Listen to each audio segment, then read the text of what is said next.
สิถามแบบรวมๆสเปคน้องที่ว่ามักเห็นแล้วมักนะต้องเป็นคนแบบใดหน้าตาแบบใดบุคลิกแบบใดเนาะทรงผู้ใหญ่แล้วก็เว้าจาสุภาพแบบนี้ความสูงความต่ำนี่สมักแบบใดก็สูงหรือน้อยหนึงอืม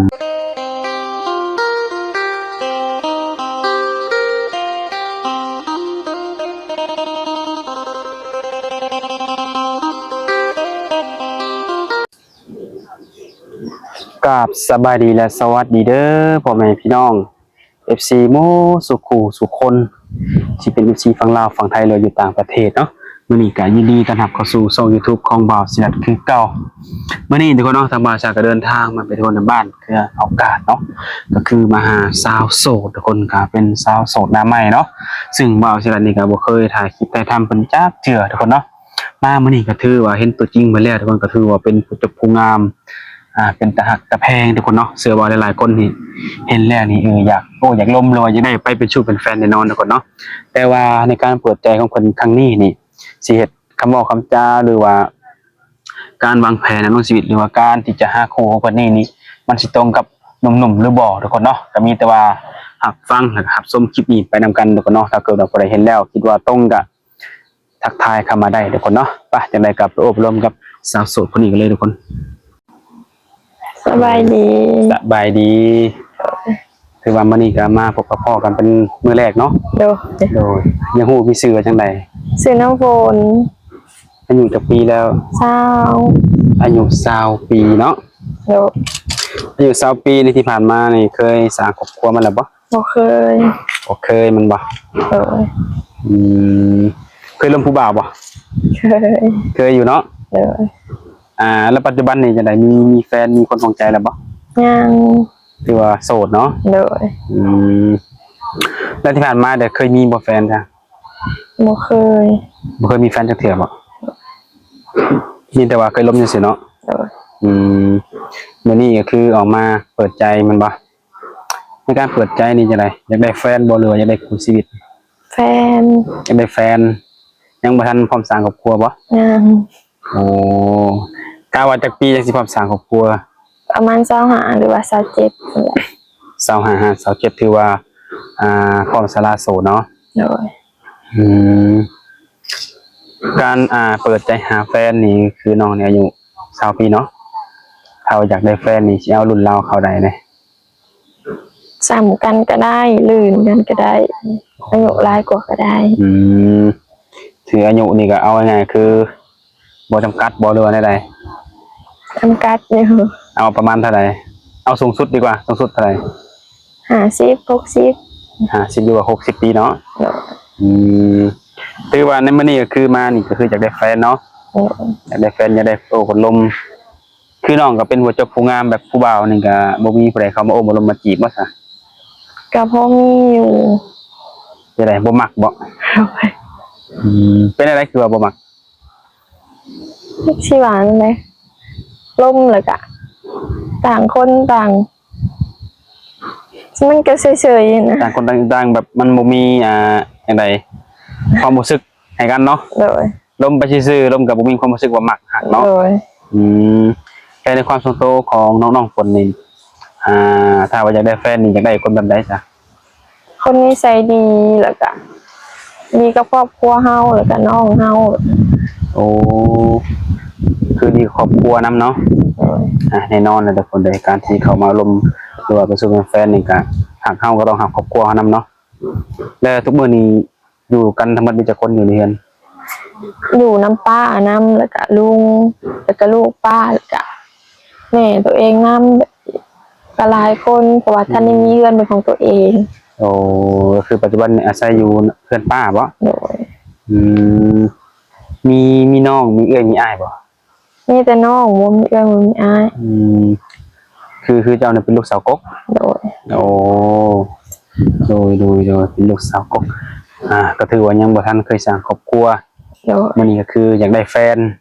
เป็นจังได๋ชีวิตของความเป็นโสดเป็นจังได๋เหงาบ่รู้ว่าใดก็สบายไปใจกันคืออยากมีแฟนใช่บัดนี้แต่อยากมีมันก็ดนแหนะหมดเป็นแสดงว่าไปข้างนอกนี่เห็น คนอื่นไปกับเป็นครูเนาะ โดย ตัวเองก็รู้สึกว่าอยากมีคือหมู่บัดนี้ โด เนาะ ย โดยความที่ว่าก็บ่เคยมีแฟนเนาะจากฮู้ว่าฟิวแฟนนี่เป็นแนวใดเนาะก็เลยต้องเลือกว่าคนนี้สิเป็นคนไทยคนลาวเนี่ย บ่เลือก คือฝั่งใดก็ได้แม่นบ่ โดย ถ้าในกรณีแบบว่าคือน้องเพิ่นจำกัดอายุ60ลงมาประมาณนี้เนาะ โดย ถ้าคนอายุ60เข้ามาล้มเดี๋ยวเพิ่นรอบ่ได้4-5 ปีก็น้องว่าเพิ่นรอบ่ได้เลยสิว่าได้จ้ะ กะคันว่าเฮามักเขาหรือว่าก็สิใจอ่อน อ๋อก็สิย่อเวลาลงมาเนาะ โดย จาก4-5 ปีก็ไว้จากปีกลายเป็นเดือนก็มีเนาะ โดย โอ้คือเนี่ยว่า4-5 ปีเนาะคือ25-27เนาะจะว่ากินเนาะก็คือเป็นการแบบว่าเผื่อไว้เนาะ โดย เผื่อว่าแบบว่าเจอบางคนก็ยังบ่พร้อมต่างคนต่างยังพร้อมต่างคนต่างยังเบิ่งกันก็ถือว่าอยู่ได้เนาะแต่ถ้าว่าในกรณีเจอคนที่มีอายุเพิ่นรอบ่ดนรอบ่ได้ว่าไงกันเนาะก็ค่อยว่ากันอีกเทื่อเนาะ โดย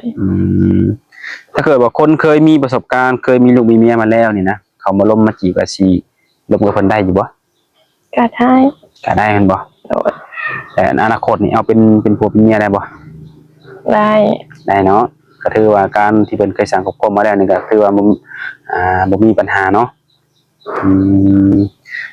ถ้าว่าได้สร้างครอบครัวเนาะมื้อใดมื้อหนึ่งเนาะแต่เพิ่นนี่อยากได้ไปอยู่นำในแบบต่างบ้านต่างเมืองต่างแขวงหรือว่าต่างประเทศนี่ไปได้บ่ ได้อยู่ไปได้กับไปบ่โดน โอ้ไปแบบใดไปอยู่ชั่วคราวแม่นบ่ โดย ก็ต้องแบบสไตล์แบบว่าเที่ยวไปเที่ยวมาเนาะ โดย อืมโดยแต่ปัจจุบันนี้น้องฝนได้เฮ็ดเวียกงานหยังอยู่บ่ ขายเครื่องขายลูกชิ้น เป็นของตัวเองบ่ โดย โอ้เปิดมาดนแล้วบ่ โดนแล้ว เป็นห้านใหญ่หรือบ่รู้ว่าเป็นห้านน้อย อันน้อยๆแบบขายปิ้งลูกชิ้น ๆโอ้โดเป็นจังได๋ขายดีบ่ช่วงนี้ วันนี้กันนะ ผู้สาวขายคือสิดีแท้ซะเนาะบ่มีผู้บ่าวมาอุดหนุนได้บ่ บ่มี บ่มีเป็นขายได้อยู่แคมป์ทางใหญ่เลยบ่ กับโบแคมทางไงมันเป็นเงินพี่น้องอยู่ โอ้ ทางในอีก แสดง มั ว่าน คน ใกล้แคมทางอยู่เลยป่ะคนเที่ยวหลายก็เลยตั้งเนี่ย โอ้โด ตั้งอยู่พี่บัดมีแต่ขี้ฝุ่นดินแดง มันบ่สะดวกหน่อยพี่เนาะ แม่ ฝุ่นหลายอยู่พี่โอ้ก็เลยออกไปเปิดห้างอยู่พุ่น โดย เป็นของตัวเองเนาะการเปิดห้างขายทุกสิ่งนี้ต้องได้ไปเรียนบ่หรือว่าสามารถเปิดได้เลยเนี่ย เปิดได้เลย โอ้น้ำแจ่วเฮ็ดเองบ่ โดยเพราะว่าแม่ก็บอกทีละหน่อยนะ โอ้ แม่ก็ขายเครื่อง โดย แม่ก็บอกให้ใส่ฮันใส่นี่เด้อก็ใส่ไปตามเพิ่น อืมเอาง่ายๆคือมีแม่เป็นเชฟเป็นคอยแนะนำให้เนาะ เลย โอ้โดยก็คือว่าปัจจุบันนี้ก็คือไปทางขายลูกชิ้นเนาะอืมโดยแต่ทุกแต่ละปีก็ได้เห็นให้เฮ็ดนาอยู่บ่ เฮ็ด ให้เป็นคนนำพาเฮ็ดแต่ละปี มีย่าแล้วก็ปู่แล้วก็พ่อเดือนนี้หันปู่เสียแล้วเสียบางเดือนหลังมีแต่ย่า เวลาเฮ็ดนานี่ผู้ใดสิเป็นผู้ขับรถไถนี่ มีแต่พ่อแล้วก็หลาน ร้านก็ใหญ่แล้วแม่นบ่คุณบ่าว โด แล้วบ่ ย พี่น้องก็เฮ็ดนาได้แม่นบ่ โดยได้ ดำให้ดำนาลกกายังได้เบิดเนาะ โดย แต่ในเรื่องการอยู่ในครัวเด้แต่งอยู่แต่งกินนี่เป็นเบิดบ่ เป็น ก็ถือว่าบ่ได้เป็นแต่ว่าเฮ็ดลูกชิ้นเนาะ อืม การแต่งอยู่แต่งกินแบบต้มครัวแกงหยังเป็นเบิดเนาะ โดย โดยคือน้องนี่เอาง่ายๆคือเคยเห็นเนาะเคยเห็นแบบน้องออกถ่ายคลิปบ่ตะกี้เคยบ่ เคยได้ เคยถ่ายคลิปเนี่ยนะถ่ายคลิปเปิดใจนี่เคย เค บ่ ย ดนปานใดเลย โดนแล้วแต่เป็นปีแล้วประจักบางเดือนหลังบ่ว่าไม่เห็น2-3 เดือนหลัง มูจือกัน จำบ่ได้เลยแม่นบ่เป็นไดโซนาบ่มีบ่สาวคนเข้ามาจีบ ก็มีเป็นกับไปมาๆหายๆผัวชาวเปิดใจก็หลายอยู่สินะ สไตล์ว่าหนุ่มโสดก็มีคนให้เลือกเนาะ โดย หรือว่าคนที่เขามาคุยแสดงว่าเขาเจ้าแบบอยากได้แบบความสละโสดเลยนะเบิ่งนี่เนาะ โดย ส่วนหลายเป็นได้คนไทยคนลาวบ่ คนไทย มีแต่คนไทย ลาว ระหว่างคนไทยคนลาวนี่อยากได้แฟนทางไหนหลายกว่าเนี่ย ทางไหนก็ได้ คือเท่าเทียมกันเลยแมันบ่ โดย เรามีความในใจโอ้มีความคิดว่าอยากได้ผู้บ่าวไทยมันตั้งแบบยังไงคือหลายๆคนก็อยากได้ผู้บ่าวไทยนะง่ายๆกันง่ายๆกันเนาะแต่พี่น้องนี่แนวใดก็ได้คนทำไหนก็ได้เนาะ โดย อืมเคยไปเฮ็ดงานอยู่ไทยบ่ บ่เคย คิดว่าจังไดคิดวางแผนว่าอยากไปเฮ็ดอยู่บ่ ก็คิดอยู่แต่ว่าไกลแม่บ่ได้อยู่สินะ โอ้เป็นจังไดคือว่าไกลแม่บ่ได้ น้องก็ยังน้อยอยู่ อืม บ่อยากไปไกล ก็ถือว่าในโซนนี้ก็อยู่ในระหว่างว่าดูแลแม่นำเนาะ โดย เป็นไรแม่เพิ่นสุขภาพร่างกายแข็งแรงดีบ่ โดยแข็งแรงอยู่เป็นก็ขายเครื่องโรงเรียน โอ้เพิ่นเป็นครูบ่หรือว่าเป็นประชาชนไปนางไปขายซื่อ ไปขายเครื่องโรงเรียนซื่อ ๆอ๋อโดยก็ถือว่าหรือว่าทางแม่หรือว่าน้องนี่ก็มีห้านเนาะ โดย แม่นี่ขายเครื่องนึงเฮียน โดย น้องนี่ขายลูกชิ้นเนาะ โดย มื้อหนึงขายได้หลายปานใดมื้อหนึงนี่ ประมาณ 3-4 แสน โอ้ แล้วมันก็ได้ 4-5 แสน ขายดีสุดนี่ฮอดเคยฮอดล้านบ่ เคยมือบุญบ้านได้ มื้อบุญแบบปัจจัยงานบุญแล้วได้เนาะ โดย โอ้ต่อมื้อละ 4-5 แสนคันต่ำมันบ่เนี่ย ต่ำชุดก็3 แสน 3 แสนได้ประมาณนี้โอเคบ่ในแต่ละวันสำหรับน้อง อืม บ่ปานใดแม่นบ่ เพราะว่าค่ารถเฮาได้สั่นเนาะคันได้คือมือละ3 แสน3 แสนเฮาก็เก็บบ่ได้ อืม บัดต้นทุนบัดหลาย โอ้ ต้นทุนมันก็3 แสนแล้ว อย่างน้อย5แสนขึ้นไปนี่ได้บ่ ได้ ได้เนาะ เนาะ โอ้โดยทุกคนเนาะถ้าหากว่าเพิ่นเห็นคลิปนี้แล้วนี่แบบเป็นหนุ่มไทยซะเนาะเอาตรงๆแบบหนุ่มไทยส่วนหลายเป็นหนุ่มไทยเลยครับมาจีนนี่แล้วเพิ่นอยากมาหาน้องนี่นะมาเยี่ยมมายามมาเบิ่งการเป็นอยู่ของน้องนี่น้องสิต้อนรับเพิ่นอยู่บ่ ตอนหา ต้อนรับเนาะ เนาะ คือถ้าว่าอยากมานี่จังได๋ต้องนัดมื้อนั้นมื้อนี้บ่หรือว่าแบบให้ YouTube พามาเลยนี่ได้บ่ ต้องนัดก่อนเพราะว่าบางเทื่อก็บ่ว่าง โดยถ้าหากว่าเพิ่นอาจจะยังบ่ทันอยากล้มกับน้องและว่าเพิ่นนี่อยากมาเบิ่งตัวจริงก่อนให้น้องตัดสินใจว่าล้มได้บ่รับได้บ่นี่แต่พาเพิ่นมาก่อนนี่ได้บ่ พามาก่อนได้แต่ว่า ต้องนัดก่อนเนาะสิมามื้อใด โดยอ๋อก็บ่ได้ถึงจำกัดว่าต้องเบิ่งกันประมาณเดือน2เดือนจังค่อยมาเนาะ เนาะ มาเบิ่งตัวจริงกันก่อนก็ดีคือกันเนาะก็เพิ่นนี่สิรับเฮาได้บ่และเฮานี่สิเข้ากันกับเพิ่นได้บ่เนาะคือน้องไม้สิผู้ใดจะเผาหั่นให้ อันได้เปิดประมาณ 3-4 โมง เปิดตอนแรง โดย เก็บจังโมงใช่บ่เนี่ย 8 โมงหรือว่าบางชั้นบางมื้อก็7 โมงบางเทื่อก็9 โมงตามมื้อเขาขายดีขายบ่ดี ขายเบิดบ่จังปิดหรือว่าอะไร มันบ่เบิดคุมื้อ มีบ่มือแบบว่าขายแบบเบิดเกลี้ยงเลยเนี่ย มีแต่มื้อบุญบ้านนั่นแหละ โอ้